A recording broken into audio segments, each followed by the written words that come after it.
Welcome back to the weekly news roundup. This is the business and the SillyVille edition. So we are going to go ahead and dive right on in. First, we have a couple of recall and update stories. First, 500,000 Teslas have been recalled over trunk lid issues. 6 years of Model 3S and the latest Model S Teslas. This is everything. Let's see. Model S 2021 Model S or a 2014 to 2020 Model 3 Tesla. There is a recall on those. Now, those, I think the Model 3s, this is a fairly simple fix, and you can either have the dealer handle it or have a service technician come out, and I believe it should be all a free repair. The problem is that it can wear out the secondary hinge and allowing the front trunk to open up and obstruct your view. I mean, why does it matter if it obstructs your view, though? It's a Tesla. It can just take over. I mean, until it sees an emergency vehicle. But hey, you know. And I think the other one, let's see, Model 3 vehicles, another unrelated side view camera issue, specifically the cable harness can be damaged by the model's trunk lid, preventing the image from displaying. So if you have either of those affected by those, why are you watching this channel? No, anyway, go ahead and get those fixed up. Blackberry is now coming to a final end, guys. On January 4th, Blackberry will officially start to die. So what's happening is they are shutting down several key features, one of those being the network provisioning service, which means it will, as network connections swap around, it will start losing instructions on how to connect, so they will stop connecting to cellular networks. So if you still happen to have a BlackBerry, you only have a few days left. Cherish those last 4 days of your BlackBerry. Sing it taps and bury it in the backyard next to the lamp. China is angry at Elon Musk because Starlink satellites almost hit its space station.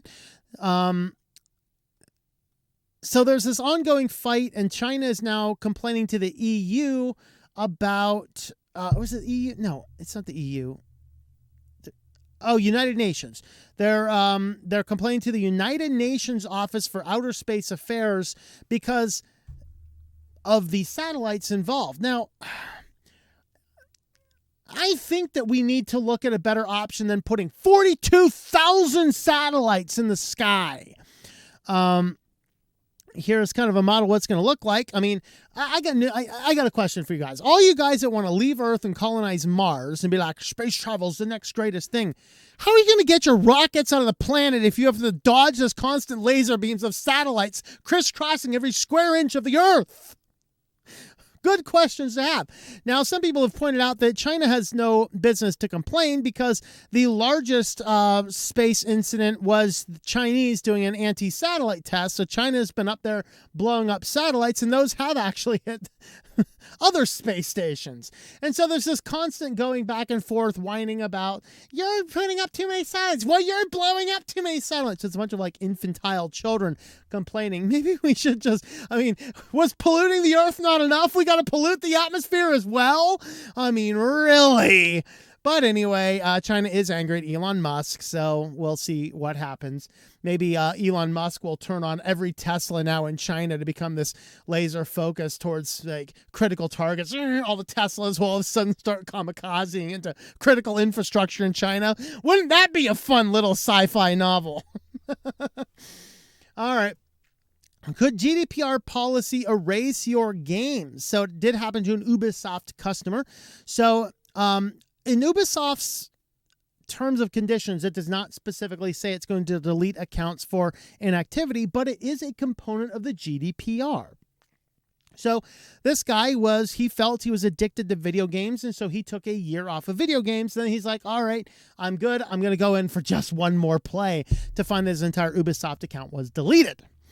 And when reaching back out, it found out that this had to do with compliance to GDPR policy, because one of the components of that provision is if you do not use the service in a period of time, then the company must delete all of that data. Well, that's actually a pretty cool function. I wish that we had that crap around here. Sometimes I will still get things from services I had in college. It's like, who the hell are you and why the hell are you emailing me?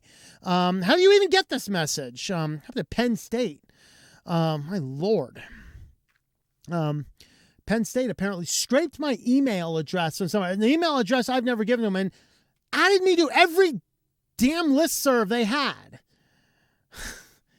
I sent them a nasty letter to the administrator of the listservs, and I haven't seen anything from them, but who knows? Maybe that just happened over the Christmas break. We'll see what happens when classes start back up if Penn State starts emailing me again for some unknown and undisclosed reason. But anyway, Ubisoft, they said that, yeah, the problem is that the guy was not playing, and so they deleted the game account because he hadn't touched it for a while. And ironically, the guy's name is Tor. So how did they know they weren't accessing it? Good questions. Good questions indeed. And Edge is up to its nonsense again. Rare that I would pull an article from Reddit, but here we are. The latest version of Edge, still in the developer preview, so Edge Canary, they have all these panels over there, and one of those is a game mode. You can click it, and it pulls down a panel of games, as if Windows putting that crappy Xbox crap that's completely uninstallable is like, yeah, we're install Xbox on all our corporate computers. Piss off, Microsoft. I don't really want your video game crap all over my system. I don't use my computers for video games, okay? I realize I'm unusual, but I like to do other things, and I just don't want, it's an Xbox link. It's the games link. Oh, that's all we need. All these people having ready access to a game tab on their web browser. There's been a good argument that some people have made. I think it was Linux Experiment. Was it Linux Experiment, I think? I just want a browser that just is a web browser. I don't want all this crap. This is the downside of Vivaldi. They're getting so much crap in there. Hey, you can check your email on your web browser. Why the hell would I want to? And this one here, hey, we're putting links to all these crazy credit companies and all this other stuff. It's like, dude, what are you doing? So this is the latest thing that is irritating people, that it is disabled by default, but it is up there. You can click it and you get a tab of games to distract you when you probably should be working. Let's see what people are actually saying. Heading to the dark side. It's a shame. They started with such a good Chromium Edge and now they're trying to throw it all out the window. Time to abandon ship. Yeah, what a shame. What? A gaming website shortcut, which is optional and turned off by default, would do it? Can you just stop complaining just to complain about stuff? No. Here's the reason why. We don't need the extra distractions and the extra buttons up there on the web browser. We don't need crap like this. I don't care if it's off by default. It shouldn't be there. Edge should check websites. That's what it should do. It shouldn't be your intermediary to find a loan service for something you're buying on an unrelated website. Okay? It shouldn't tell you not to download alternative browsers. It shouldn't do anything but display the website that you've told it to display. That's why. It becomes a problem. Features like collections are quite useful, but this game panel isn't. Edge become too bloated with unnecessary things. Context menus is the best example of that. The bloat is also the reason why I've abandoned Opera. Nobody asked for that. Same for news on the homepage. It's unnecessary bloat that that slows the overall experience. Absolutely. Here comes the bloat. That's right. Someone want to make a song about that? Here comes the bloat. Never mind. Anyway. So that's what Edge is up to now. Well, if you want to help support the channel, we do have affiliates today. We are highlighting a Linode, tlm.li/Linode. You can head on over there and use this link. You can get $100 good for 60 days. You can spin up as many Linodes as you would like. You can host your own cloud servers, websites, control panels, emails, Nextcloud, gaming systems, whatever you want to do. There's a ton you can do over on Linode, anything that you would need for cloud technologies. tlm.li/Linode. Now, let's head to SillyVille. All right, so heading on over into SillyVille, first we had a series of stories from the Register. This was the one that was most interesting. Somebody goes to the ATM machine to get some cash and finds Windows Notepad there. Have a look at this. Yeah, that is Untitled Notepad. Looks like it's at least running Windows 8 or 10. So at least the ATM is running a modern version of Windows, but I don't think you're going to be extracting any money out of Notepad anytime soon.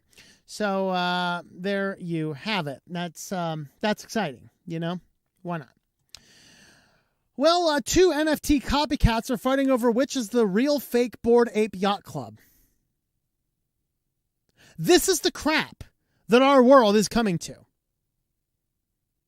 Copycat people who are making fake versions of copyable crap are fighting over which one is the real fake Bored Ape Yacht Club. I don't even know what the hell Bored Ape Yacht Club is, but I'm just like checked out of this world right now. Can somebody explain to me what is Bored Ape Yacht Club? I'm afraid to search something like that into the internet. That sounds like it could be terrifying. Let me boot up Tor on someone else's internet line. A pair of non-fungible token products are testing the boundary between plagiarism and parody. Digital marketplace OpenSea has banned the Funky Ape. Now we got the Funky Ape Yacht Club collections, both of which are based on the same gimmick, selling NFTs with mirrored but otherwise identical versions of high-priced Bored Ape Yacht Club avatars. Now the dueling projects are selling their apes while dodging bans from other marketplaces, becoming the latest example of how NFT world handles copyright copied art. I must be getting old because I think I'm reading random words. Bored Ape Yacht Club NFTs are some of the most expensive crypto art assets. I wouldn't pay anything for crap that looks like this. Anyway, a bunch of fakers are arguing over who's the real guy faking the expensive art that's copyable, but you're not supposed to. Let's move on to something that makes sense, like the IRS tax code. Because this week in the IRS tax code, we did get the latest ones. This is for use in preparing your 2021 returns, guys. Don't forget, for you guys in the United States, the IRS does release their codes. This is indeed the time to start thinking about your taxes. And on this, they have some important details and stuff from you. And here are there's some reminders down here. And also we had, there's reminders, you have to file a return, individuals, blah, blah, blah.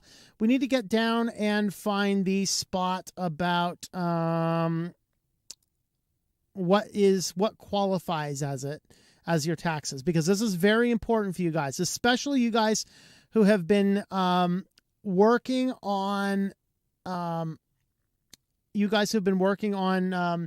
engaging in 2020 and 2021 era shopping. That is free shopping. And those of you guys who live in the hood, we got to find, where is it, man? All right, I'm just gonna have to search for it. Let's do illegal activities. Okay, so this is under the heading of, going to go up. So this is under the heading of other income. The following brief discussions are arranged in alphabetical order. Other income items briefly discussed below are referenced to publications which provide more information. So this is what you have to list on your income. And in this, they do include illegal activities. So income from illegal activities, such as money from dealing illegal drugs, must be included in your income on Schedule 1. Form 1040 in line EZ or on the Schedule C, if from your self-employment activity. So if your self-employment activity is actually illegal, don't forget to file taxes on that and to pay taxes on the drug deals that you have been making. Okay. And for you guys that are into the whole looting thing, if you have stolen people's property, if you steal property, you must report its fair market value in your income in the year you steal it, unless you return it to its rightful owner in the same year.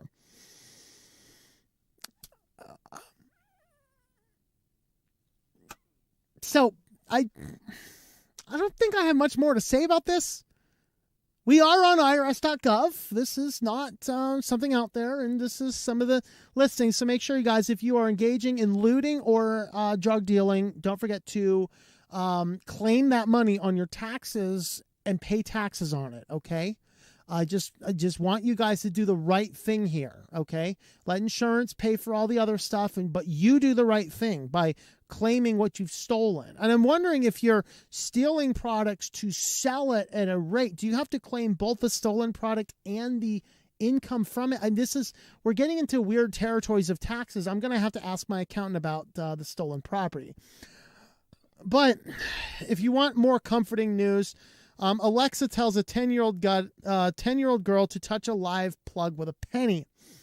So, yeah. Hey, Alexa, burn my house down. Confirm. Or, hey, Alexa, order unicorn meat.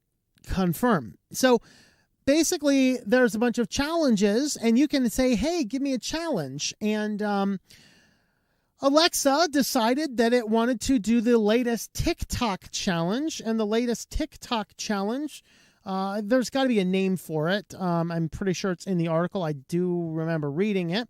But the latest TikTok challenge tells you to take your phone charger and stick it just into the plug, so a little bit sticking out, and then touch the two terminals together with a penny. Okay, first, if it's a small child, you may kill the small child. Not likely, but you may. That much electricity could mess somebody up.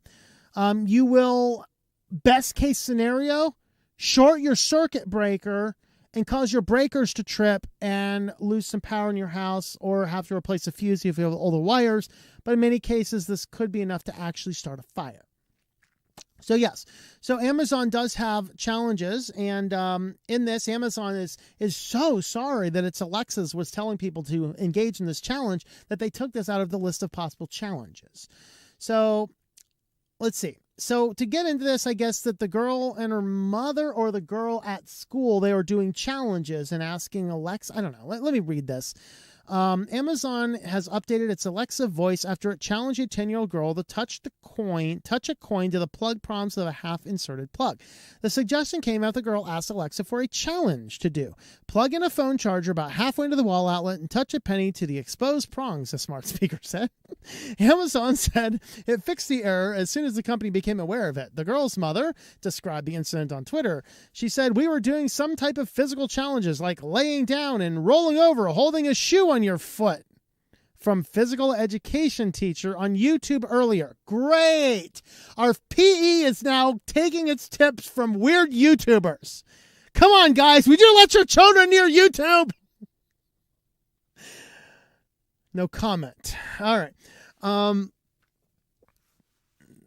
Bad weather outside. She just wanted to, if your gym teacher can't come up with something to do in inclement weather other than go onto YouTube, maybe you need to fire your gym teacher. I mean, we love the rainy days. Dodgeball came out. Sometimes it was indoor baseball. I mean, all sorts of fun stuff happened when we couldn't go outside for gym. Or, I was from Northwest Pennsylvania. We actually stayed inside for gym almost all year because we had a foot of snow on the ground most of the year. And so, that's when the Echo speaker suggested partaking in the challenge it had found on the web. The dangerous activity known as the Penny Challenge began circulating TikTok and other social media websites about a year ago. Metal conducts electricity, and inserting them into live electrical sockets can cause electric shocks, fire, and other damage. I know you can lose fingers, hands, and arms, Michael Cluster, station manager at Chelsea East Fire Station, told the press in Yorkshire in 2020. The outcome from this is that someone will seriously get hurt. U.S. fire marshals have also spoken against the challenge, tweeted in an interview yelling, "No, Alexa, no!" Can you imagine that? "No, Alexa, no!" It's like yelling at your cat. What, is the smart speaker going to cower or hide behind the couch for a little bit? I mean, what the hell? Oh, boy. Oh, boy. She said her daughter was too smart to do something like that. Oh, yeah. That's just because you were in the room, lady. Amazon told BBC in a statement it had updated Alexa to prevent the assistant from recommending such activity in the future. Consumer trust is at the center of everything we do, and Alexa is designed to provide accurate, relevant, and helpful information to customers, it said. As soon as we became aware of the error, we took swift action to fix it. Well, thank you, Amazon. We're glad you're not going to tell any more 10-year-olds to burn down a house. And by the way, if you have a 10-year-old and you think your 10-year-old is too smart to do something like this, you need a reality check. You need a reality check, okay? I'm just telling you. Well, if you would like to help support the channel, we do have a Patreon page, patreon.com/TOMM. Patreon.com/TOMM. You can join in over there and help support the channels. So thanks for watching, everybody, and we will see you next time. Thank you for watching this video from Switched to Linux. This channel would not be possible without the backing of the program supporters scrolling on the screen now. You can be a supporter at Patreon at patreon.com/TOMM or at thinklifemedia.com. I also want to thank the open source community who creates such excellent software that makes producing this show possible. Please remember to support your software communities. Thank you, and I hope that you enjoy switching to Linux.